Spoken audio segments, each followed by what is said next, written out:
Picture a Dutch company, roughly 400 years old, that's outrageously valuable.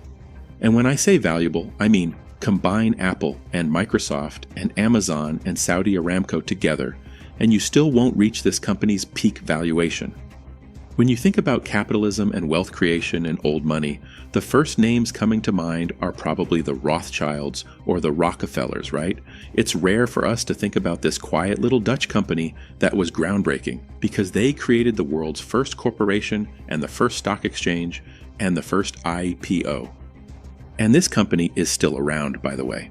So buckle in, because today we're getting into the bizarre story of the Dutch East India Company and the House of Orange, and I promise you this rabbit hole goes deeper than you think. Take yourself back to 1580, where Spain just takes over Portugal, creating two global powers merged under a single monarchy, controlling vast territories across Asia and Africa and the Americas. The Dutch view this as a huge threat because they were technically part of Spain, but locked in a battle for independence. And now they suddenly face a much larger enemy. With Portugal under Spain's crown, they looked unstoppable, and the Dutch knew they couldn't match them with guns alone. So they built a new kind of weapon: private capital. In 16027, private trading companies merged into the VOC, or the Dutch East India Company. On the surface, it looks like some other merchant company, but under the decks, it was a machine of economic warfare with armed ships and private armies and forts worldwide. The most radical part were its shares, because for the first time, ordinary Dutch citizens could fund imperial expansionism and profit from it. The VOC could scale like no other kingdom ever had without a monarch and without raising taxes, and this was no longer wealth tied to land or titles, but wealth manufactured at scale through markets. Before we continue, though, understanding how a single company can become more powerful than most nations diverges sharply from business school teachings. Real economic history requires studying these corporate state hybrids, so hit that subscribe button because it helps the channel get to 100,000, and these power structures need exposing. Drop a comment too, because I want knowing if you think modern corporations have too much power. Now, the merchants were operating the business, drawing the blueprints, but the House of Orange kept the foundation standing. This house was one of the most prominent dynasties but held no kingdoms, simply holding a weak title in a republic run by merchants. Their nobility didn't matter much in this new order because they were squeezed from both sides, where Amsterdam's elites wanted stronger republican control while Spain wanted the dynasty extinguished. And they had no land to rule and no mines to drain. They couldn't rely on feudal land or inherited gold anymore, so they used capital. The House of Orange didn't run the VOC, but they bankrolled it and tied their future to it.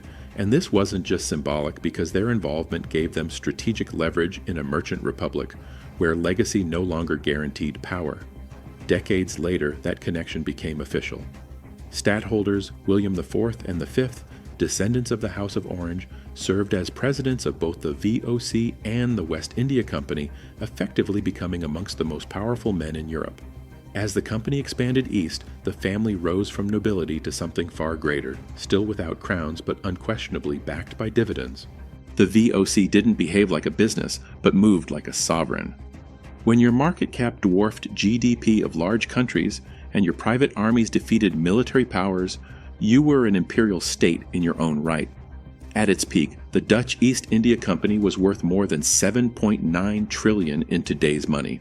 For comparison, the most valuable company today is Nvidia, at half that valuation.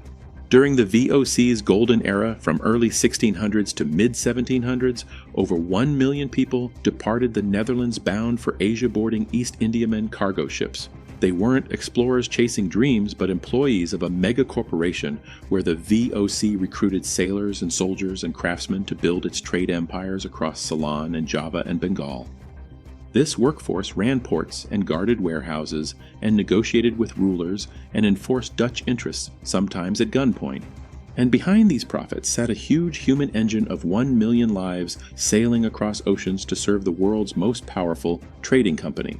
The VOC's success stood on 3 pillars: a powerful state charter and Amsterdam's financial elite, and the strategic backing of the House of Orange. The charter felt closer to a royal mandate, where the company could sign international treaties and raise armies and capture territories and even govern entire colonies.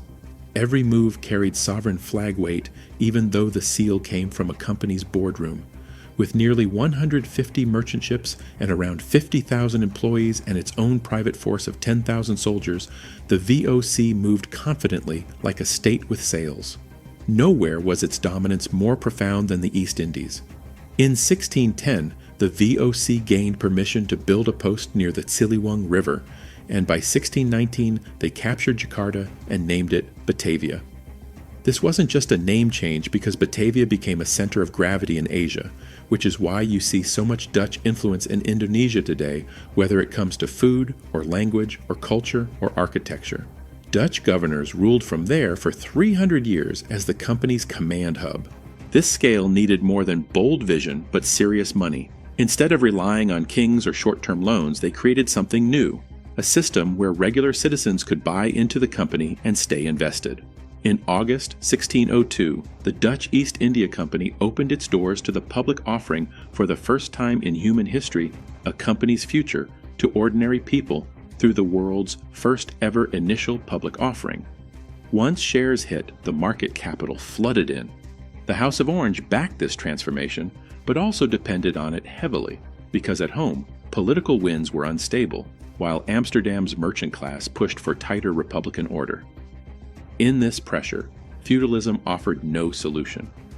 The House of Orange had no serfs, and no silver mines, and no divine right, but they had a winning idea: rule through the market, not through the crown.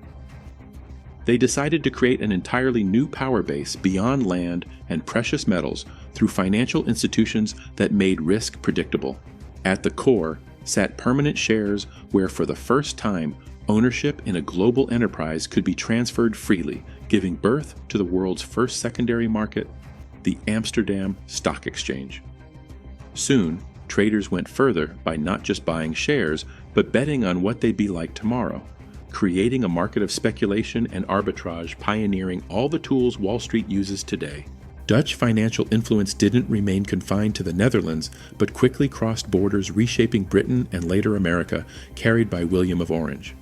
In 1688, England faced a political crisis where King James II had lost Parliament's trust, and British leaders looking for anyone Protestant with a claim to the throne turned to James's daughter, Mary, who was married to William of Orange.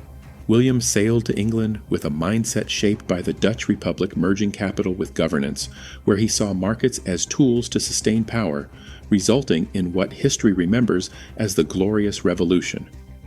During William's reign, England launched the Bank of England and created public credit and introduced government bonds and funded wars through capital markets. These were Dutch innovations now written into British law. Decades before William, Dutch ships had crossed the Atlantic. In 1624, the Dutch West India Company founded New Amsterdam at the southern tip of modern Manhattan, turning the island into a commercial outpost on its way to becoming a financial hub. In 1664, the British took over and renamed it New York, but kept much of the Dutch structure, including legal systems and financial habits, because they worked. New York inherited legal structures and credit customs from both Amsterdam and London, and that shared DNA quietly laid the groundwork where, over time, those foundations helped transform a port town into a financial engine. The VOC was revolutionary, transforming trade and corporate finance and state power forever, but even giants have limits. By late 1700s, cracks began to show where the company that once ruled the seas began sinking under its own ambitions. Power scaled fast, but oversight failed to keep up, and corruption crept in, and internal divisions deepened, while rising military costs and competition from Britain and France surrounded the VOC. Behind the scenes, structure grew hollow, where decision-making turned sluggish, and officials focused more on their own pockets than the company's future, and global markets themselves shifted, becoming less tolerant of monopolies. By 1795, the VOC was no longer all-powerful, where the Dutch government stepped in to nationalize the company. Founded in 1602 with a 21-year trade monopoly, it eventually wound down in 1796. The once mighty charter had quietly expired. This video focused on financial innovations, But it's very important talking about all the atrocities they committed, especially during expansion in Asia, including massacres and violence against indigenous populations and exploitation of resources and people. The Banda Islands Massacre nearly exterminated the indigenous population, where thousands were killed and survivors enslaved. The Amboina Massacre saw the VOC executing English and Japanese traders, and the Batavia Massacre resulted in death of thousands of Chinese civilians in modern Jakarta. They established forced labor systems, particularly in spice-producing regions, compelling indigenous populations to cultivate crops for company benefit, leading to widespread suffering amongst local communities. They frequently used violence to suppress resistance, including military actions against indigenous populations. So yeah, they contributed to modern finance with lots of good stuff, but it's important keeping things in perspective. Although the empire collapsed, its architecture of power lived on, where the VOC's ideas transformed into modern finance and legal structures and multinational models we still rely on today. Today, the Netherlands is no longer a seafaring empire, but a financial empire where its influence is felt in boardrooms and treaties and offshore accounts. The Netherlands consistently ranks amongst the most competitive industrial economies on Earth as a magnet for global capital. It ranks very high on foreign direct investments, both inwards, with over 4.3 trillion, and outwards with 5.2 trillion, and Dutch holdings abroad now exceed 3.5 trillion, representing an astonishing footprint for a country with fewer people than California. Behind this network, one family still casts a long shadow: the House of Orange-Nassau, who still reign. The crown may be ceremonial, but their connections are anything but symbolic, where the royal family remains deeply tied to Dutch industry. They quietly hold stakes in companies like Shell and maintain discrete wealth through trusts and investment vehicles. In 1907, Royal Dutch merged with Shell Transport and Trading Company to form Royal Dutch Shell, dominating the global energy sector for over a century. Once again, a Dutch company would carry not only capital, but also a royal title. From observing the rise of the VOC to the reign of Royal Dutch Shell, we can clearly see a pattern. Power and capital are always inseparable. The House of Orange realized early on that capital could be more potent than crowns, and they transformed trade into a corporate-state hybrid, scaling that model across centuries and continents. They left a legacy defining how the world governs money today. The Netherlands may no longer rule the seas, but Dutch capital now moves across borders with more influence than fleets ever could.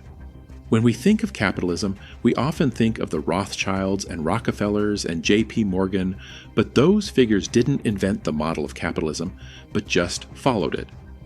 Long before them sat the House of Orange, largely responsible for building the capitalist blueprint, where they engineered a system where war and trade and finance moved together.